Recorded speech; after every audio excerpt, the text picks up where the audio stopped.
Saffron here, and I am traveling internationally. I'm in Italy on the Amalfi coast in a town called Minori. So I thought I would take this opportunity to share with everyone as a planetary empath, psychic, galactic shaman, all those buzzwords. I wanted to share with everybody what I experienced and the journey of channeling and connecting with Earth and Earth's history and a part of my divine purpose. So here I go. I'm going to be making small, short video series, like about 5 minutes long. So if this interests you, hop on. I do want to share that some of the things I'm going to be sharing are pretty intense and probably not child friendly. So please be aware of that. And if you want to share with your children, please watch the videos first and then decide if it's right to share with your kids. So essentially, and this happens every time I travel or go anywhere. So leading up to this journey, I started getting messages and information. Different ancient beings, mystical beings were coming forward to me. In the beginning, it was dragons, these monks. I call them galactic monks. They're very ancient. They're connected with the mountains and the mountaintops, as well as different mermaid, reptilian, Lemurian hybrid beings. So what started happening in the weeks leading up to traveling here is, first of all, I was brought in a shamanic vision. I leave my body and I astral travel quite easily, quite frequently. My work is to actually stay present and stay grounded. So in the beginning, what started happening was that I would go to the different mountains in around Italy and Sicily.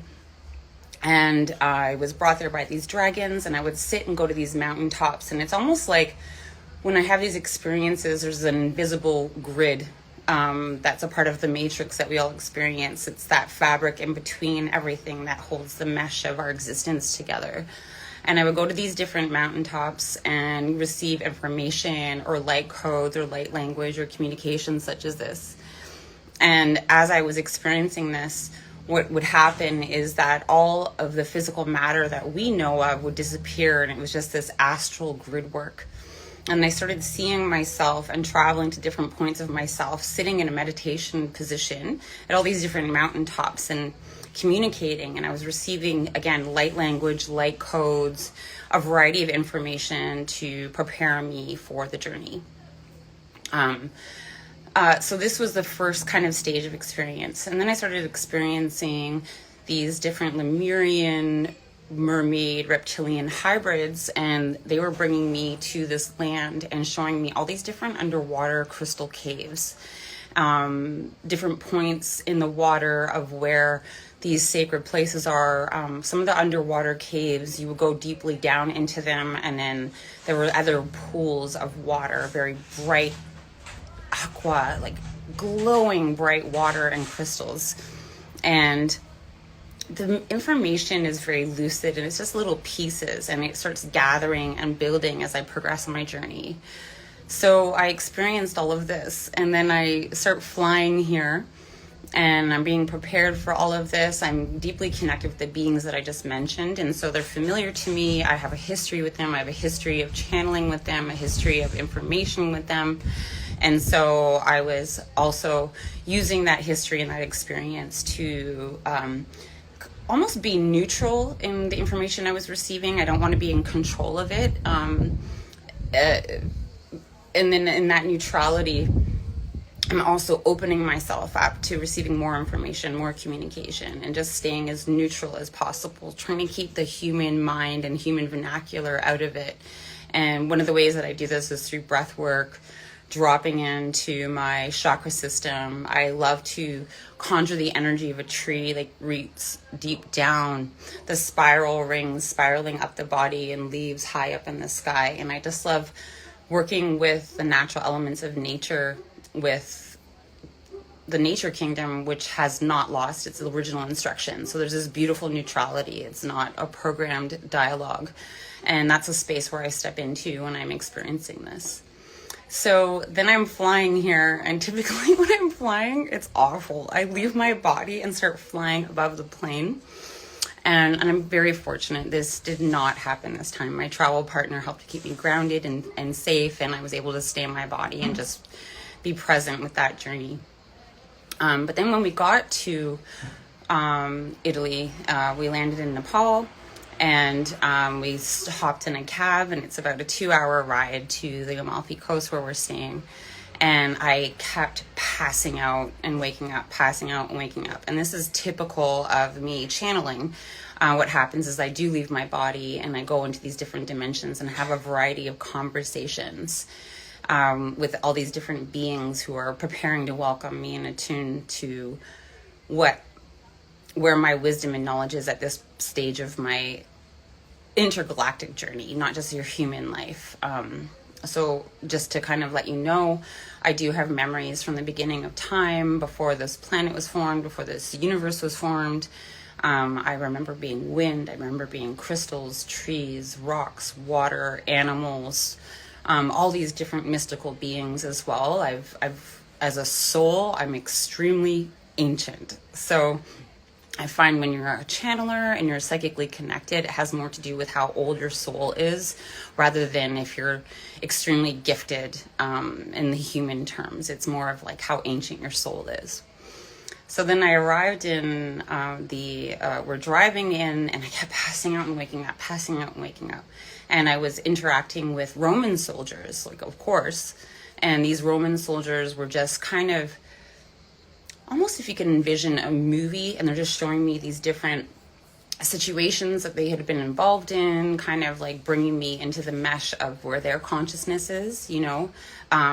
Continuing forward, I would connect with these Mer people, these Lemurian beings, and they were very excited to show me all the different things in the water. And I started remembering these memories of swimming underwater with them and being a part of these caves, being a part of those crystal caverns and all these different spaces. It was very familiar to me, and I had memories of being a part of this life.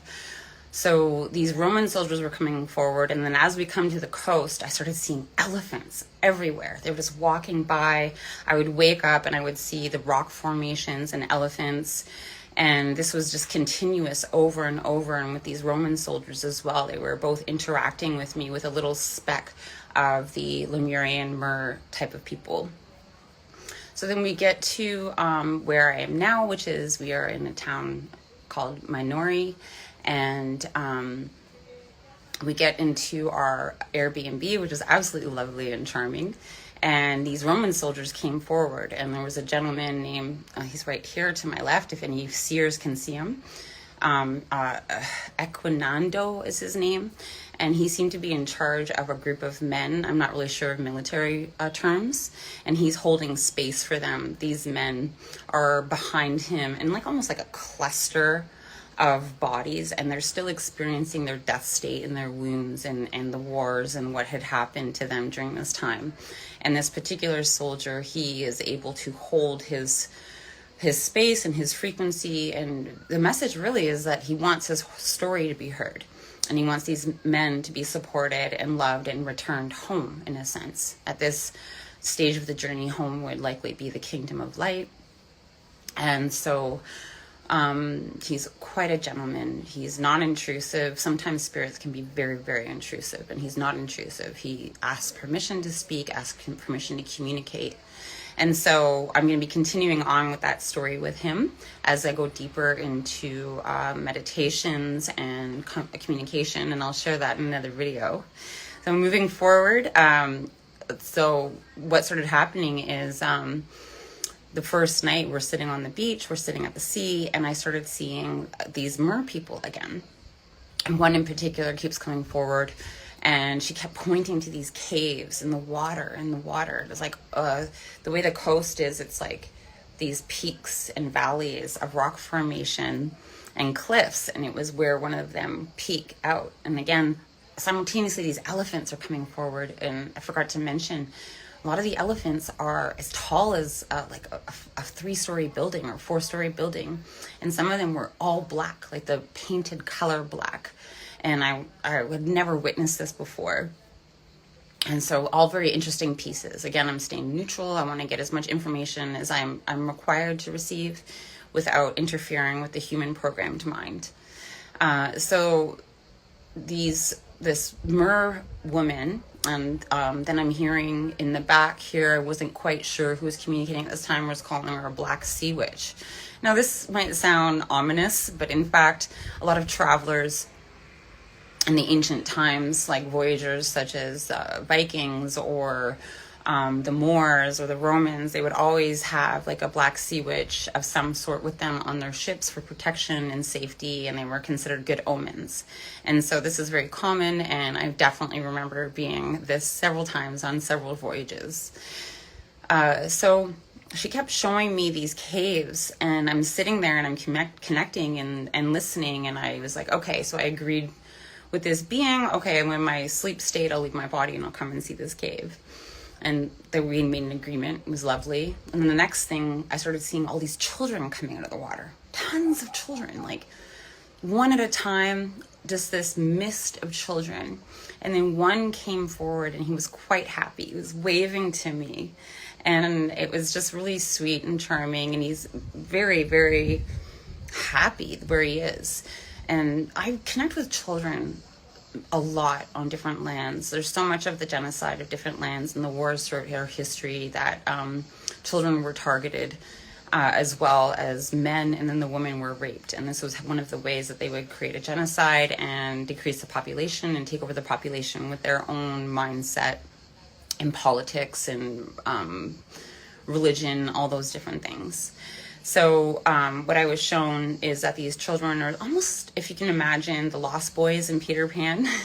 They were in another dimension of this reality. There's like layers of dimensions in this reality. And they were in that dimension, and they were living in the water with these different mystical beings. And they were just like quite happy and roaming free as these kids. It was kind of like this in-between space. And a lot of these children died through trauma, so they were not trusting of the light. They were not trusting of human adults. And so the water in that space felt safe for them with the sea animals and creatures and plants and crystal caverns and whatnot. So following this, the Moors kept coming forward. Moors, over and over. And I was like, wow, I was not expecting that. So from what I've learned, I just did a little research here. So the Moors were in this area up to 711 AD. And so they were a huge part of the history of this land. And from what I've learned, they're actually responsible for a lot of the agriculture that you see here and now. They did introduce lemons, figs, and a variety of other things that are now common vegetation and farming permaculture in this area. They also introduced higher education. They didn't believe that there was a class system with education. They believed that everybody should be educated. So it kind of created this even playing field in terms of their philosophies. And as great as that might sound, they did some awful things. And this is where it gets a kind of dark for some. But again, I've been channeling children through genocide in different lands for years and years and years, and I've come to a space of like peace and love and neutrality with it, and I've learned how to help and support these souls. So that night, I mentioned that this Mer person, this mystical person, brought me to these caves, wanted me to visit, and I saw these children. So that night, I started having very apocalyptic types of dreams. This is not uncommon for me. I've been having them for about 15 years. And it's actually the root of a lot of my work and purpose and intention.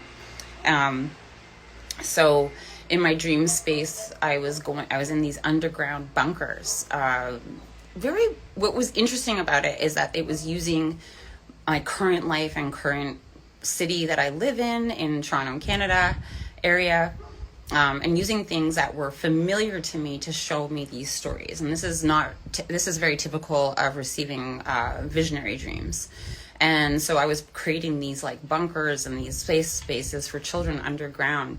And I was collecting all these children that were coming around to me. There was like I think maybe 100, 200, maybe even more of that. And like, I was responsible in my dream for helping them and keeping them safe. And then a huge thing was to keep them quiet. So in my dream space, I was getting yoga mats and stapling them in these roofs and the walls and all around us to prevent any noise from passing through. There were other beings with me as well, and people with me as well. There was a team and there was a group of us. So I woke up the next day kind of like, oh wow, that was an intense dream. It was so active, so live, and I still felt this need to protect. And then from here, the Moor's energy was coming through. Okay, so another elephant just walked up behind me. They've been coming to me so often here. So any of you psychic seers or feelers, if you can sense it, they're right behind me. There's also a very tall, maybe like 6 to 7 foot person from the Moors people. So just to move forward, I woke up from this dream, and I was shown that there was all these underwater caves. And I remember I said the caves and the crystal caves and the children in the beginning. And there's caves all throughout the land where they hid children. So part of the genocide, as I mentioned earlier in the video, is they would actually kill all the children, boys specifically. And what the point was that they didn't want to spread the seed of these boys becoming men and having children. They also didn't want these young men to grow up and become soldiers and return vengeance upon them. It was a way of controlling the situation. And so they would kill mostly the men and the children and rape the women. And that's why you'll also see in this area, there's a lot of diverse population. The Italian people, I've noticed, have Germanic qualities, like blonde hair, blue eyes. There's a lot of redheads, and there's also a lot of women and men who look like mixed race, like curly hair, darker skin, dark eyes, wider hips. So they have that like African aesthetic to them as that I've noticed. So you can see the conquering and the genocide and how it's cultivated who the people are now, who are absolutely lovely, by the way. We're talking ancient history. So I was shown all these kids, and they were in the underground caves, and they showed me all the things that they did. And so as a galactic shaman, I use a lot of words just to communicate with the human vernacular. I don't identify with a lot of them. I more identify with being very ancient on a soul's journey. But planetary empath, galactic shaman, alien hybrid, goddess, like all these different archetypes are words that I use because it's what we commonly use in our like social platforms to communicate and connect with each other. But I do identify more with just being very ancient and neutral. So what I did from this point, and this is also typical, this is a part of my call and my personal prophecy between me and Creator, is I then go into that tree energy, and I build up from the ground and then from the sun and from the ground and the sun. And then I bring down this powerful sun energy like a mandala. And then I went into, in my mind, I could connect with all the grids. This is a part of being a planetary empath, is you really deeply connect with the grid work of the planet and the planet as a whole. All timelines, all realities, all dimensions, especially when you really start honing in on your gift. And so I bring this all down and then send this wave like a beautiful sunflower. And it went through all of these underground caves and caverns where a lot of these souls, these children, were housed or still in existence. And hi, Lalazu, my little Aliyah, my daughter just popped on. Honey, I'm doing an adult video. If I could get you to just go away for now, and I'll call you after, please, if you could log off. I'm talking about some adult things. Thank you, baby. She's so sweet. So,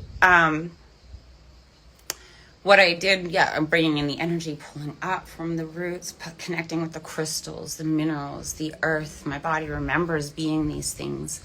And our bones are the bones and minerals that are mirrored in the soils and minerals and crystals of earth. Our blood is mirrored in the water.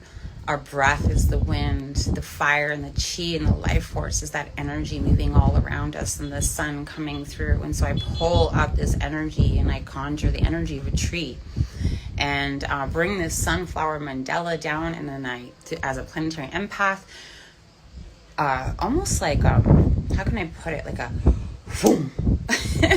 And it's similar to how crop circles are made. One of the ways that I've learned over my years. And what happened was that it brought the kingdom of light energy and the healing energy and opened up these portals and healing grids.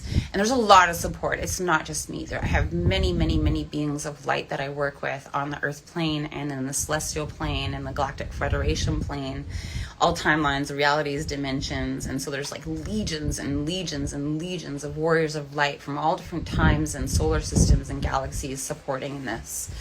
And so it's not just me. I'm just one of many. And what happened is this energy then created these portals and all these caverns and caves where these children, they were existing in their soul death state, started almost like wisping up. And they left safely, kindly, gently, restfully, so that they can go to their home, their source, and with all this information, all this healing, and come back and be a part of healing Earth and all the trauma that we carry with us. So that's the stuff that's been happening. I just want to share with you quickly the meaning of elephants, because they are so powerful with us, with me in this kind of moment in time. And so what I've learned about the elephants is, and I'm reading this from shamanicjourney.com. So just without reading that, I'll tell you that elephants are connected with being majestic. They're very large. They're powerful. They walk lightly. So they are powerful without overly indulging and impacting other people. They also are very kind. They have long memories. They have a deep sense of value with community and family, and treat each other with such beautiful kindness. And apparently elephants think that humans are very cute, just like how we would think of a puppy. So I'm just going to read this to you from shamanicjourney.com. So the elephant power animal, symbol of commitment, royalty, and strength. The elephant medicine includes strength, royalty, connection to ancient wisdom, removal of obstacles and barriers, confidence, patience, using education, opportunities, commitment, gentleness, and communicating in relationships, discernment, intelligence, compassion. Throughout history, elephants have been revered as most intelligent creatures and are honored by many, many cultures. Being the largest animals amongst the living animals with a lifespan of 60 plus years. What else did I read here? I'm not going to read all of it to you. Elephants show us that by supporting and loving each other, our own ability to thrive in the physical world is enhanced. We learn from them to pass on the gift of nurturing we receive from our early years, be it from our biological family or others who have helped us grow. I have many incredible shamanic friends, medicine people, sisters and brothers who've been a beautiful part of my journey. And I've also learned a lot from my bloodline as well. And I recognize that no matter where the traumas lie in my journey, I wouldn't have the strength and the focus that I have at this time in my journey without that. Elephants show us that by supporting and loving one another, our own ability to thrive in the physical world is enhanced. I just read that. Sorry about that. They communicate telepathically in herds as members with other elephants. If we choose to become closer and more open to those dear to us, our ability to understand them can deepen and transcend speech. Having an elephant totem gives you ancient wisdom and power to draw upon. They are an embodiment of strength and power. People with this power animal often have a very strong sex drive. Through using fragrances, incense, elephants can take you to new energies and power. Generally speaking, elephant people are very affectionate towards family, caring for the young and the elderly. They do usually have an inborn knowledge about plants and roots, and elephants give us insight into the power of the feminine energies. I definitely relate to a lot of that. Those are strengths and characteristics I've discovered in myself upon this journey through isolation and facing my inner core. So as my journey progresses, I'm going to continue getting more information.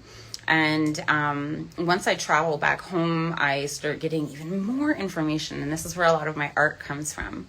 So I will be doing these little videos along my journey to help you just experience what it's like to be a galactic, planetary, empathic, channeler, psychic, whatever words you like. Okay, bye for now.